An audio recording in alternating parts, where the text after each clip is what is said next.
Did Apollo Hospital keep its promise to the poor patients? Supreme Court takes a serious look. Imagine someone promises to stand by you in your darkest hour, but when that time comes, they look the other way.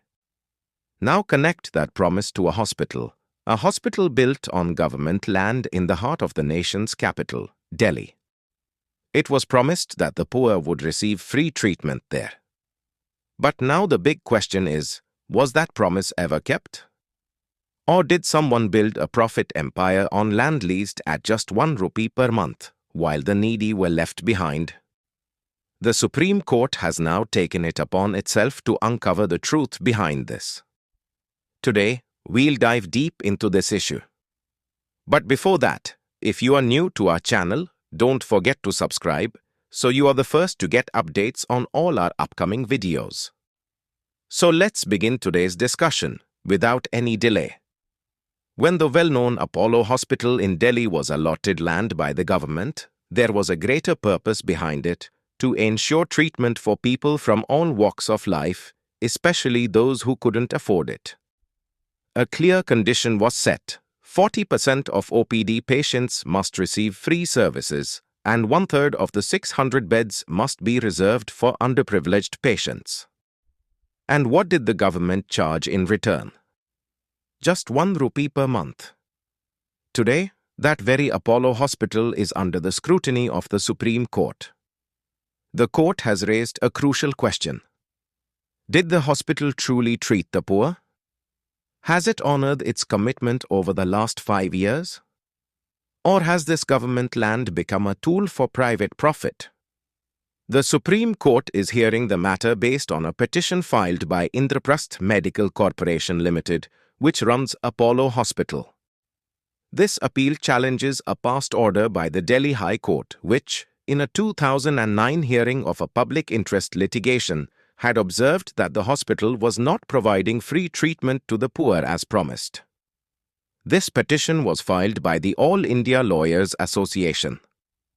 They alleged that Apollo Hospital is open only for the rich. Poor patients, those who need treatment the most, are either turned away or asked to pay large sums of money. This raises an important question: was this hospital really built for public service or for private profit? Now, the Supreme Court has directed both the central government and the Delhi government to form a joint inspection team. This team has been given 4 weeks to submit a report stating how many poor patients were treated, how many hospital beds were allotted to them, and whether 40% of OPD patients received free services as promised. The court clearly stated, if the report reveals that the hospital failed to fulfill its promises, the matter will be taken up at a higher level. And if necessary, the court said it may direct 𝐼𝐼MS to take over the operation of the hospital. In short, the court is taking a firm stand and will not compromise on this issue. Let's now go back to the beginning of this agreement. The year was 1988. In the month of April, an agreement was signed between the Apollo Group and the Government of India. Through the office of the Lieutenant Governor of Delhi, the President signed a 30-year lease deed. Under this deed, the Apollo Group was allotted 15 acres of land in Delhi's Sarita Vihar area. This land was granted for the construction of a multi-specialty hospital. The condition was that 1/3 of the 600 beds would be reserved for poor patients, and 40% of the OPD patients would receive free consultation and diagnostic services. This agreement wasn't just a piece of paper, it was part of official government policy and was meant to be honored like an oath. Now the question is, was this 1988 agreement a mission of service, or did it turn into a means of profit? If, after so many years, the court itself has had to intervene, clearly something went wrong. Otherwise, why would a hospital that received such prime land at an unbelievably low cost now find itself under suspicion? The Supreme Court didn't just issue a verbal directive, it gave a clear and firm order to form a team that will thoroughly examine the hospital's records. The focus is specifically on how many patients received treatment on the recommendation of the state government in the last 5 years. In other words, mere claims won't be enough anymore. Everything must be backed by documents. The court has instructed this team to visit the hospital, inspect the premises, count the beds, check OPD registers, and extract every detail necessary to uncover the truth. This order isn't just about investigating one hospital, it challenges an entire system where promises are made in the name of the poor, but the real benefits go elsewhere. Now, all eyes in Delhi are on the Supreme Court. If the investigation proves that Apollo did not follow the agreed conditions, what action will be taken? Will the lease be cancelled? Will the government reclaim the land? Or will another institution like 𝐼𝐼MS be assigned to run the hospital? These are the critical questions hanging in the balance. One major question that arises is, why wasn't this promise monitored for so many years? Shouldn't the government have ensured that the conditions set for the land on which the hospital was built were actually being followed? If the Supreme Court now has to step in, it clearly points to a failure of the administration. This incident has raised several other important questions. Have similar concessions been given to other private hospitals? Were conditions set for them as well? And if yes, have they followed those conditions? The Apollo Hospital case could now become a landmark example, a warning for all private hospitals that receive public resources. In reality, India's healthcare system runs in two parallel streams. On one hand, there are government hospitals struggling with lack of resources, and on the other, private hospitals, where treatment is often unaffordable. So, when a private hospital is built on government land, its responsibility increases. It's not just about running a business, it's about fulfilling a social obligation. If the Supreme Court's investigation in this case uncovers discrepancies, it could spark a nationwide debate. Is the policy of granting concessions to private hospitals justified? Shouldn't there be a robust monitoring mechanism to ensure that such agreements are being honored?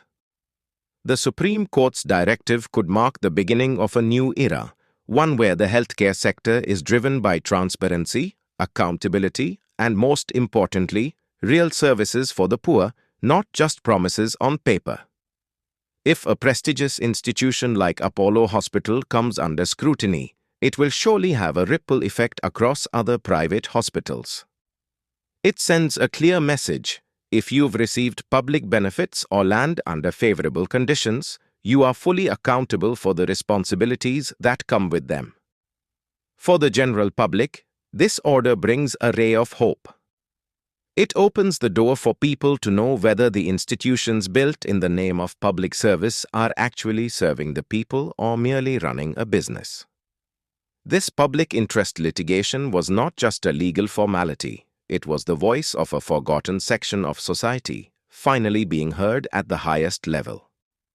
In this entire episode, the most crucial element now is the timely submission of the report. The 4-week window given by the Supreme Court could prove to be a decisive turning point.